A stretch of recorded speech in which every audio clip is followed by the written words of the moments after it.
Maintenant, nous allons étudier la biographie de Guru Padmasambhava. La biographie de Guru Padmasambhava. Hier, à la fin, je vous ai également parlé de ceci, concernant la naissance ou l'apparition de Guru Rinpoché. D'un point de vue historique, nous ne trouvons pas nécessairement des récits parfaitement concordants. En fait, ce n'est pas seulement le cas pour Guru Padmasambhava, mais aussi pour l'histoire de la venue du Bouddha dans ce monde. Il y a le point de vue du Theravada, celui de l'école Phukpa dans le bouddhisme tibétain, celui de Kedrupje, et si l'on rassemble tous ces points de vue, les opinions divergent, comme vous le savez certainement.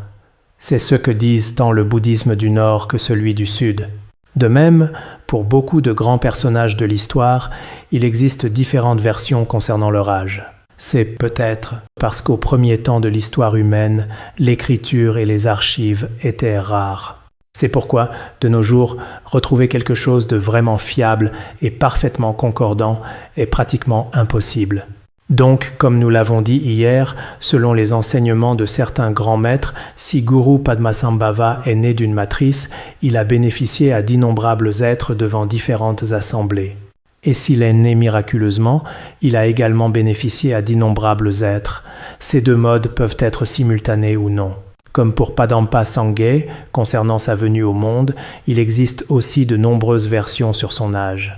Donc, à ce sujet, j'aimerais simplement évoquer certains faits largement connus dans l'histoire. Par exemple, au Tibet, concernant les origines de l'humanité, selon les différentes sources historiques tibétaines, en réalité, ce sont une démon Rakshasi et un singe qui sont considérés comme les ancêtres. Et en Chine, concernant l'origine de l'humanité, ce sont Fuxi et Nuva qui sont les ancêtres. Ils sont les fondateurs de la culture Huaxia et font partie des 3 Augustes et des 5 empereurs. Parmi les 3 Augustes, l'Auguste humain est Fuxi. Alors, différentes versions contiennent différents récits. C'est pourquoi de nombreux ouvrages présentent des opinions divergentes. Mais la plupart des livres disent que, concernant sa venue au monde, en réalité, il n'est pas né de parents humains ordinaires. Sa mère, en un certain lieu, a marché sur une empreinte de pas et elle est tombée enceinte. Après la conception, il est né 12 ans plus tard. Après sa naissance, il a accompli de nombreux prodiges. Principalement ce qui nous concerne aujourd'hui, j'ai emprunté à la bibliothèque le Yi Jing, c'est-à-dire le Zhou-Yi. L'auteur originel de cet ouvrage, c'est lui. Bien que dans certains livres, les ouvrages d'histoire ne le mentionnent pas directement, car plus tard, le roi Wendejo était aussi un expert en astrologie et en calcul. Plus tard, Confucius a également étudié ce sujet. Différentes dynasties ont contribué ainsi, mais en réalité, la plupart des érudits considèrent qu'il en est l'auteur. Pourquoi ? D'abord, les 8 trigrammes. Les 8 trigrammes, Bakagye, ceux qui ont étudié l'astrologie devraient le savoir. Quand je venais de devenir moine, il y avait un lama chez nous appelé Tsering Samdrup. Je lui ai demandé de m'enseigner et il m'a enseigné pendant un jour. Puis il n'était plus disponible, il devait aller réciter des prières. Dans ce livre, Baka signifie les 8 trigrammes, Bakagye. Baka est directement la translittération phonétique. Cela remonte aussi à des temps très anciens, proches de l'Antiquité. À l'époque de la Haute Antiquité, à l'époque ancienne, c'est à cette époque que cela est apparu, principalement le Yi Jing. Le Yi Jing est aussi apparu à cette époque. Plus tard, différentes dynasties ont apporté différentes contributions. Mais sa véritable origine, on considère que c'est cette personne. Cette personne était très particulière. Donc, concernant sa naissance, il n'avait pas de véritable père. Mais quand est-il venu au monde ? Cela n'est pas très clair actuellement. Si l'on parle de l'Antiquité, la plus ancienne Antiquité, dans l'histoire humaine, remonte à 7-2 millions d'années, très anciens. Puis progressivement, vers 2700 avant notre ère, commencent les règnes de Yao, Shun, Yu, puis les dynasties Xia, Shang, Zhou, Qin. C'est ainsi que l'histoire a évolué.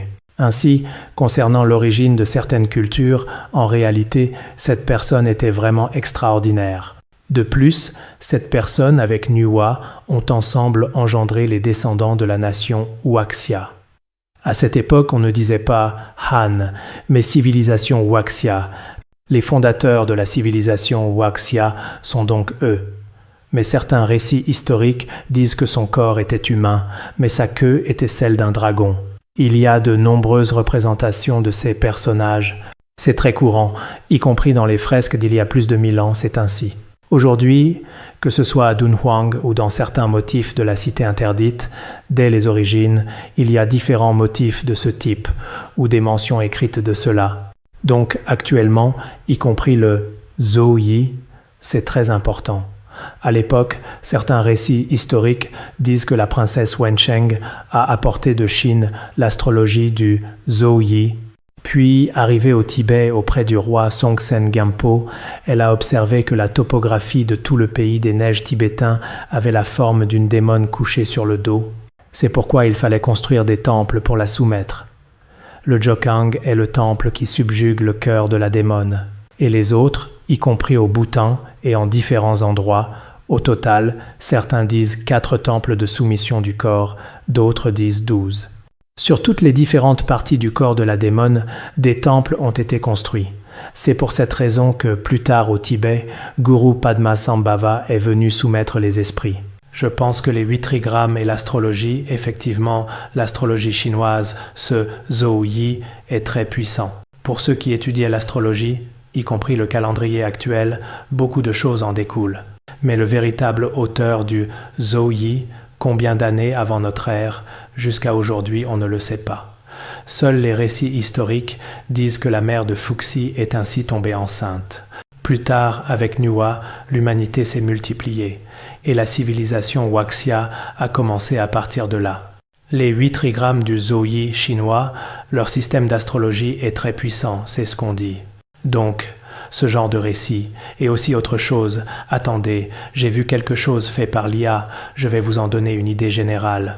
Mais ce que l'IA a fait n'est pas nécessairement exact. On dit qu'il est resté 12 ans dans le ventre de sa mère, puis, après sa naissance, il s'est marié vers 30 ans, a créé les 8 trigrammes vers 40 ans. Plus tard, vers l'âge de 135 ans, il a commencé à écrire le Zhou Yi, il l'a créé.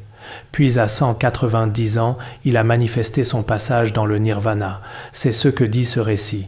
Mais je n'y crois pas trop, même si c'est ce qu'ils ont écrit, car son âge exact, on ne le connaît toujours pas, et à quel âge il a fait quoi, on ne sait pas forcément. Mais il est certain qu'une telle personne a existé. Aujourd'hui, dans le monde entier, beaucoup de systèmes d'astrologie en proviennent, et c'est très significatif. Tout à l'heure, le corps de double serpent de Nuwa et Fuxi, eh bien, il y a quelques décennies, dans les années 1950 à 1960, un chercheur occidental a découvert que la structure de l'ADN du corps humain, récemment découverte en Occident, je vous montrerai l'image tout à l'heure, est exactement identique à leur forme corporelle. Donc, nous n'avons pas seulement l'ADN, notre structure génétique, le schéma de nos gènes, est en fait identique à leur forme corporelle, absolument identique. Mais tout cela est difficile à expliquer. Donc, les nombreuses formes de Guru Rinpoche, y compris certains de ses actes, même sans texte écrit parfaitement précis, cela reste acceptable. Donc, ce que je voulais dire principalement, c'est d'abord concernant sa naissance, qui n'était pas un mode de procréation humaine ordinaire, mais plutôt la façon dont les anciens décrivaient les choses, qui diffèrent un peu de maintenant. Mais si nous considérons tout cela comme un mythe ou une légende, ce n'est vraiment pas approprié. Les scientifiques ont fait des découvertes étonnantes. Oh, il s'avère qu'il y a des milliers d'années, certains schémas issus des découvertes humaines, y compris certains diagrammes des 8 trigrammes, sont très significatifs. Donc, ici, cette image précédente, la forme corporelle de Nuwa et Fuxi, c'est 2 queues de serpent entrelacées. Ce diagramme de Fuxi et Nuwa aux queues entrelacées, comme on le dit souvent. Cette première image, on la trouve dans de nombreuses cultures anciennes. Mais cette deuxième image, le schéma secret des gènes humains découverts de nos jours entre les deux, car comme nous le savons tous, les gènes déterminent de quel type vous êtes. C'est très intéressant. Et leur histoire entre eux, brièvement, cela va peut-être prendre 1 minute ou plus. Tout à l'heure, la naissance de cet auteur n'est-elle pas un peu différente de celle de Guru Padmasambhava? Mais c'est aussi une grande culture. Je pense que vous pouvez en écouter un peu. Ce qu'il dit n'est pas forcément tout à fait exact, mais vous pouvez regarder.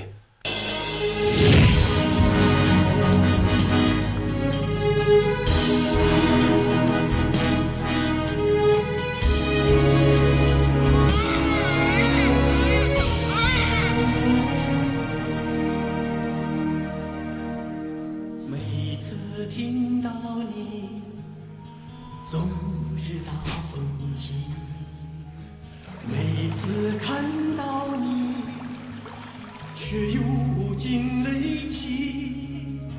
长夜落日山河灼，你在飘飘云里花里，你在飘渺云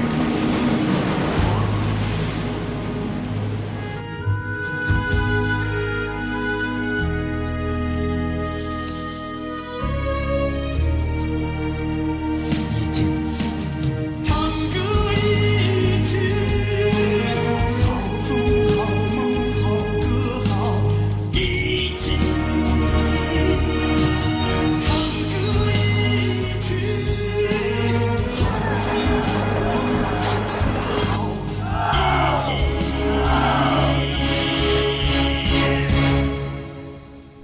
唱歌一曲。160岁。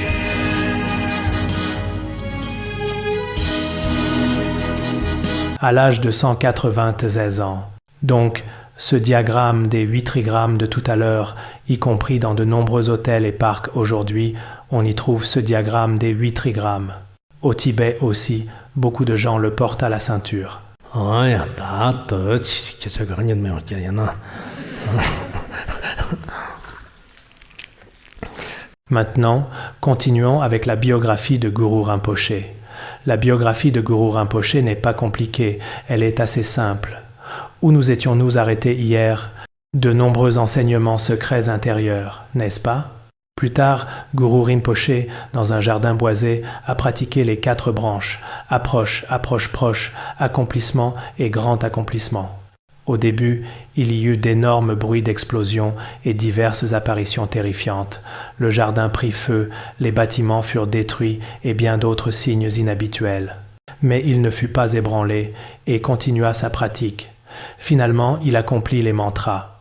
En rêve, il rencontra aussi le Bouddha Amitabha et d'autres Bouddhas et Bodhisattvas. Et il vit véritablement Hayagriva, de la famille du lotus. Hayagriva est la forme courroucée du Bodhisattva Avalokiteshvara. Les Deakini et les démons féminins à forme humaine se prosternèrent devant lui. Surtout, la plus grande contribution de Guru Padmasambhava au Tibet, comme nous le verrons plus tard, fut de soumettre les différents esprits et démons. La plupart ont promis de protéger le Dharma pour toujours. En effet, plus il y a de protecteurs du Dharma, mieux c'est. Je pense qu'avoir beaucoup de protecteurs du Dharma est plutôt bien. Peu après, il entra dans le monde et reprit l'activité de son père. Il accompagnait souvent les ministres et les brahmanes, entrait au palais, participait aux affaires de l'État et aux prédictions astrologiques. À cette époque, Guru Rinpoché, dans cette situation, n'est pas véritablement devenu roi, car son père était de lignée royale. À cette époque, le prince de Ayalila, Akshalila, venait d'accéder au trône. Guru Rinpoché espérait qu'il. Dans la suite, nous l'appellerons Guru Rinpoché. Guru Rinpoché espérait qu'il gouverne selon le Dharma et conseillait au roi de pratiquer largement les actes vertueux, probablement son. Quand il était roi, Guru Rinpoché le conseillait ainsi, lui demandant de pratiquer la vertu. Mais plus tard, Guru Rinpoché lui-même rencontra des difficultés. Alors, dans le jardin boisé, il construisit un temple et des quartiers pour les moines, entourés de stupas et de plusieurs enceintes. À cette époque, Guru Rinpoché avait aussi construit un temple et des stupas. Plus tard, il rencontra des ennuis. Aujourd'hui aussi, en de nombreux endroits, construire des stupas et des temples peut parfois poser quelques problèmes. À cette époque, Guru Rinpoché avait 3 assistants. Il avait 3 assistants. L'un était le secrétaire du roi, les 2 autres étaient des ministres. Mais ces 3-là n'étaient pas bienveillants envers Guru Rinpoché. Ils nourrissaient de mauvaises intentions et complotaient en secret, cherchant à s'emparer du royaume pour eux 3. Une fois, le secrétaire calomnia Guru Rinpoché auprès du roi. Ce Padma Avabhasi a l'intention d'usurper le trône. Ce que les rois craignent le plus, c'est l'usurpation, le renversement ou la rébellion. Les quelques 1000 moines qui sont avec lui dans le jardin sont tous de vaillants guerriers. Ce sont normalement des moines, mais ils pourraient contre-attaquer. Aujourd'hui aussi, beaucoup de gens craignent que les moines s'impliquent en politique. et il a transformé le jardin en salle de prière. En fait, le but de ces murailles est de combattre votre majesté. Il commença ainsi à calomnier. Aujourd'hui aussi, c'est pareil. Ah, politiquement, ce monastère a trop de monde. Cela pourrait être défavorable à l'avenir. À travers les époques, quand les dirigeants s'inquiètent, oh, ils sont nombreux, ils pourraient avoir des effets néfastes à l'avenir. Il y a toutes sortes d'espions parmi eux. À l'époque aussi, c'était ainsi. Quand on parlait contre Guru Padmasambhava, on utilisait d'autres moyens, concernant votre implication en politique. En fait, à travers les époques, quand des gens veulent renverser quelqu'un, ah, cette personne près de vous vous est défavorable, elle a toutes sortes d'intentions. C'est ainsi qu'ils commencent à semer la discorde. Quand le roi consulta ses ministres, comme les deux autres étaient aussi des ministres, et qu'ils propageaient ces rumeurs, ajoutées à leur jalousie et leur esprit malveillant, tout le monde fit chorus. Tous dirent que Guru Rinpoché avait des intentions potentiellement nuisibles pour votre pouvoir. Ainsi, tous firent chorus. Alors le roi envoya ses ministres mener une expédition militaire. À cette époque, la loi d'Odadhyana interdisait au roi de tuer des brahmanes, des shramana ou des panohitas. Guru Rinpoché était peut-être un panohita à cette époque ou avait un autre statut. Peut-être le statut de shramana, on peut le dire. C'est pourquoi le roi ordonna « Ministre désignant ici Guru Rinpoché, toi et les moines que tu entretiens, abandonnez vos biens et partez ailleurs. » Il ne l'a pas tué, ce qui était encore acceptable. Sinon, à l'époque, ils avaient certainement envisagé de nombreux moyens. En fait, ici, le Guru Rinpoché, que nous prions chaque jour à l'époque, semblait être comme une personne ordinaire. Y compris au Tibet, quand je traduisais cela, j'étais très attristé. Même Guru Rinpoché a rencontré de telles épreuves, alors pour nous, gens ordinaires, que dire de plus ? Les ministres fourbes ci-dessous, à cette époque au Tibet, la religion était très complexe. Donc la suite, nous n'arriverons peut-être pas à tout terminer cette année. De toute façon, continuons lentement. Si je ne meurs pas l'année prochaine, nous continuerons. À l'époque, ils n'ont pas tué Guru Rinpoché, mais l'ont chassé du royaume. Ainsi, les moines sont tous partis, et Guru Rinpoché les a suivis. Il a dû partir. Guru Rinpoché, dans ces circonstances, a quitté son propre pays. Puis les ministres ont dit « Si nous ne le tuons pas, il reviendra sûrement plus tard pour nous nuire. » Plus tard, il semble qu'ils n'en sont pas restés là. C'était pareil au Tibet. Au Tibet, à l'origine, Guru Padmasambhava et le roi Trisong Detsen ont discuté en privé. Retourne en Inde, sinon la situation ici est vraiment impossible. Puis, sur le chemin du retour de Guru Rinpoché, certains ministres fourbes, sur la route, 10 à 8 personnes se préparaient à tuer Guru Rinpoché. Mais Guru Rinpoché les a tous soumis. Ils sont tous restés pétrifiés sur la route. Donc, à cette époque, la puissance de ces mantras était immense.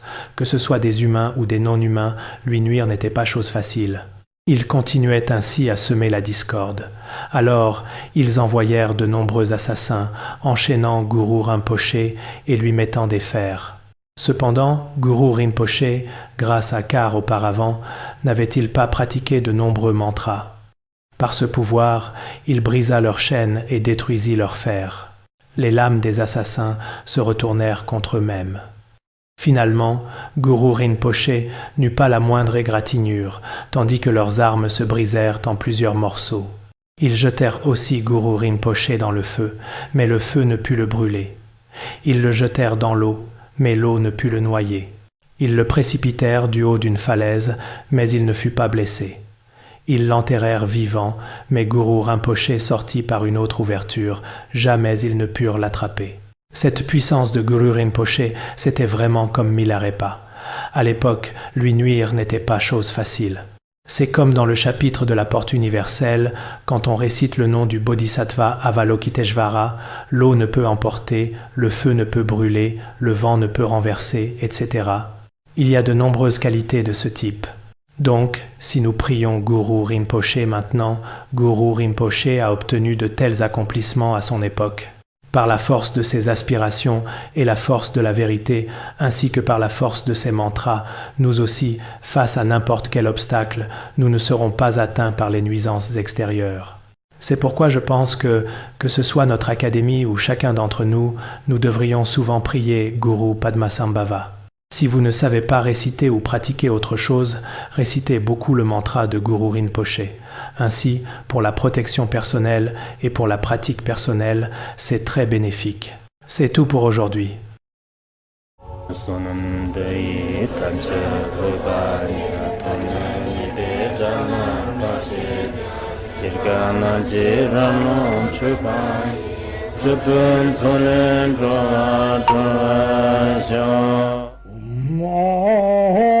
Bandangara Badma Sadarda Bandangara Badma Sada Bandangara Badma Sadarda